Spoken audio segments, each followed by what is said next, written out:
अरे कालू कौवे, तुम इस खटारा गाड़ी को क्यों बार बार ठीक कराते रहते हो? बेवजह के तुम्हारे पैसे बर्बाद हो रहे हैं। अगर मैंने फिर से इसे ठीक भी कर दिया तो ये ज्यादा से ज्यादा 10-12 दिन चलेगा और फिर बंद हो जाएगा। अरे उल्लू मैकेनिक भाई, तुम बस इस गाड़ी को चालू कर दो। मुझे कौन सा ये गाड़ी खुद ने चलाना है। मैं तो इस गाड़ी को ठीक करवा कर किसी दूसरे पक्षी से बेच दूंगा, मुझे कुछ पैसे भी मिल जाएंगे। अच्छा ठीक है, मैं इस गाड़ी को ठीक कर देता हूँ। फिर उल्लू मैकेनिक उस खटारा गाड़ी को ठीक करने लगता है ताकि वो चालू हो जाए। अब मैंने बड़ी मुश्किलों से इस खटारा गाड़ी को ठीक तो कर दिया है, परंतु ये ज्यादा से ज्यादा 10-12 दिन चलेगा, उससे ज्यादा ये चलने वाला गाड़ी नहीं है। हाँ हाँ उल्लू मैकेनिक, मुझे पता है। अब मैं इस गाड़ी को ले जाकर जंगल के किसी दूसरे पक्षी से बेच दूंगा और मैं खुद ये जंगल छोड़कर चला जाऊंगा दूसरे जंगल में। उसी जंगल में एक टुनटुनी नाम की चिड़िया भी रहती थी, जिसे अपने आने जाने के लिए एक कार खरीदनी थी। कुकू बेटा, मेरे पास इतने पैसे तो नहीं कि मैं न्यू नया कार खरीद सकूं, मगर कोई पुरानी गाड़ी मिल जाए जो चलने में अच्छी हो, मैं उसे खरीद कर उसे बनवा लूंगी। फिर टुनटुनी चिड़िया पैसे लेकर कालू कौवे के पास चली जाती है, क्योंकि कालू कौवे से पहले ही टुनटुनी चिड़िया की बात हो चुकी थी। अरे कालू कौवे, इस गाड़ी का इंजन तो बिल्कुल ठीक है ना? क्योंकि मुझे ऐसी गाड़ी चाहिए जो चलने में बहुत ही अच्छी हो। अरे टुनटुनी चिड़िया, तुम इस गाड़ी को देखकर चिंता क्यों करती हो? ये गाड़ी बस दिखने में ही खटारा है, बाकी इसका इंजन तो बिल्कुल फर्स्ट क्लास है और ये चलती भी बहुत तेज है। अरे टुनटुनी चिड़िया, तुम इस गाड़ी को आंख बंद करके ले सकती हो और तुम्हारे पास थोड़े और पैसे हो जाएंगे तो तुम इस गाड़ी को कलर करवा लेना, तब तो ये गाड़ी और भी ज्यादा न्यू नया हो जाएगा। अच्छा ठीक है कालू कौवे, मैं तुमसे तुम्हारी गाड़ी खरीद लेती हूँ। हाँ, तो लाओ मेरे 10,000 रुपए, क्योंकि मैं इससे कम तो लेने वाला नहीं हूँ। ठीक है कालू कौवे, ये लो तुम्हारे पैसे और अब से ये गाड़ी मेरी हुई। फिर टुनटुनी चिड़िया वो कार लेकर अपने घर चली जाती है।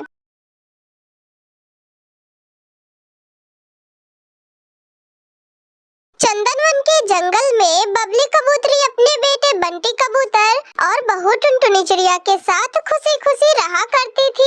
उसकी एक बेटी भी थी जिसका नाम नीलो चिड़िया था। नीलो चिड़िया अपने ससुराल से लड़ झगड़ कर अपने मायके में आकर रह रही थी। उसके साथ उसका पति टिमटिम चिड़ा भी रहता था। पूरे परिवार का बोझ अकेला बंटी कबूतर उठा रहा था। ज्यादा मेहनत करने के कारण एक दिन बंटी कबूतर की तबीयत खराब हो जाती है। तब बबली कबूतरी अपने दामाद टिमटिम चिड़ा से कहती है, दामाद जी, आज वो मेरे बेटे बंटी की थोड़ी तबीयत खराब हो गई है, तो आप ही जाकर बाजार से सब्जी बेचकर कुछ पैसे ले आइए ना। ये सुनते ही नीलो चिड़िया अपनी माँ बबली कबूतरी से कहती है, अरे माँ, ये तुम कैसी बातें कर रही हो? मेरे पति इस घर के दामाद हैं, ये कैसे जंगल में सब्जी बेचने जाएंगे? क्या तुमने ये नहीं सोचा कि इस जंगल के सारे पक्षी मेरे पति का मजाक उड़ाएंगे? अरे मगर नीलो बिटिया, आज अगर सब्जी नहीं बिकी तो सारी सड़ जाएगी, बहुत घाटा हो जाएगा फिर। अरे घाटा लगता है तो लग जाने दो, मेरा पति सब्जी बेचने नहीं जाएगा, मैंने कह दिया ना। माँ और बेटी को बहस करता देखकर बहू टुनटुनी चिड़िया कहती है, अरे माँ जी, आप बेकार में ही इतनी चिंता कर रही है। बंटी जी जल्द ही ठीक हो जाएंगे और वे बाजार में सब्जी भी बेचने जाने लगेंगे। आप बिल्कुल परेशान मत होइए। अपनी बहू टुनटुनी चिड़िया के समझाने पर बबली कबूतरी शांत हो जाती है। अब ऐसे ही धीरे धीरे समय गुजरने लगता है, लेकिन अभी तक बंटी कबूतर की तबीयत में कोई सुधार नहीं होता। एक दिन बंटी कबूतर अपनी पत्नी टुनटुनी चिड़िया को बुलाकर कहता है, टुनटुनी, लगता है अब मैं नहीं बच पाऊंगा। मेरे बाद अब तुम ही इस घर का ख्याल रखना और मेरी माँ का भी। टुनटुनी चिड़िया को कुछ भी समझ में नहीं आ रहा था और वो बंटी कबूतर से कहती है, चुप हो जाइए जी, आप ऐसे अपशगुनी बातें मत कीजिए, मैं आपको कुछ भी नहीं होने दूंगी, आप जल्द ही ठीक हो जाओगे जी, आप इतनी चिंता मत करो, आप बस हौसला रखो। बहुत इलाज बारी करवाने के बाद भी बंटी कबूतर एक दिन मर जाता है। अब तो टुनटुनी चिड़िया के ऊपर दुखों का पहाड़ टूट पड़ता है।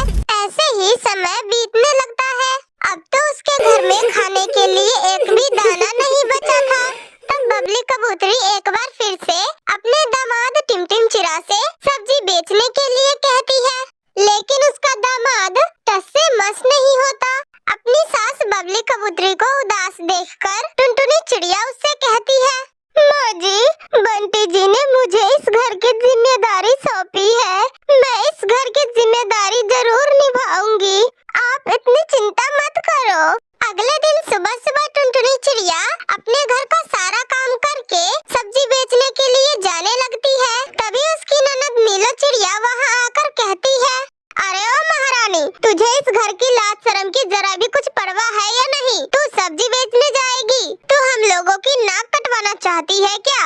अरे जंगल के सारे पक्षी तो यही कहेंगे ना कि बंटी के जाने के बाद हम लोग तुझे सता रहे हैं।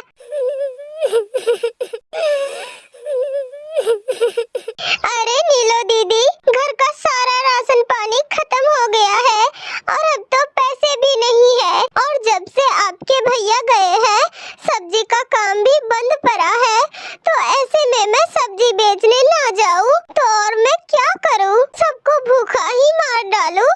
अब देख रही हो ना माँ, भाभी इस घर की इज्जत उतारने पर तुली हुई है। अपनी बेटी नीलो चिड़िया की बात सुनकर बबली कबूतरी चिढ़कर कहती है, देख नीलो बिटिया, अब तू ज्यादा बातें मत बना। तेरा पति तो घर में बैठा आराम फरमा रहा है, वो तो पैसे कमाने जा ही नहीं रहा है, तो फिर ऐसे में बहू क्या करे?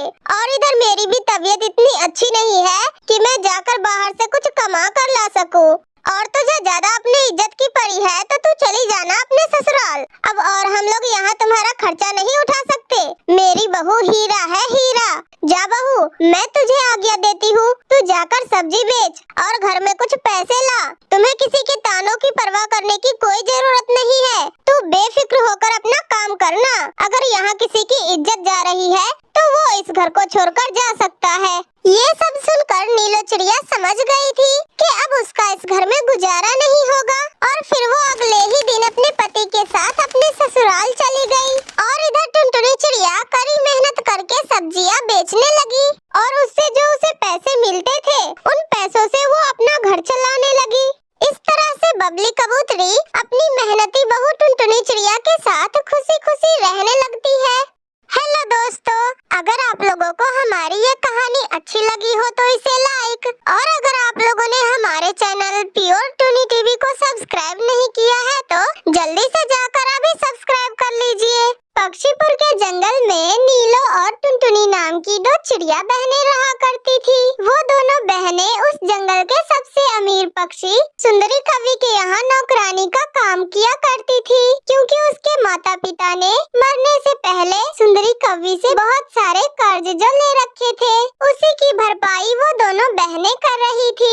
इसी तरह से एक दिन टुनटुनी चिड़िया और नीलो चिड़िया खेत में काम कर रही थी कि तभी वहाँ पर हरियाली तोती आती है, और वो बड़ी बहन टुनटुनी चिड़िया से कहती है, अरे छोटी चिड़िया, तुम्हारे खेत में तो ढेर सारे टमाटर लगे हुए हैं, क्या तुम मुझे खाने के लिए टमाटर दे सकती हो?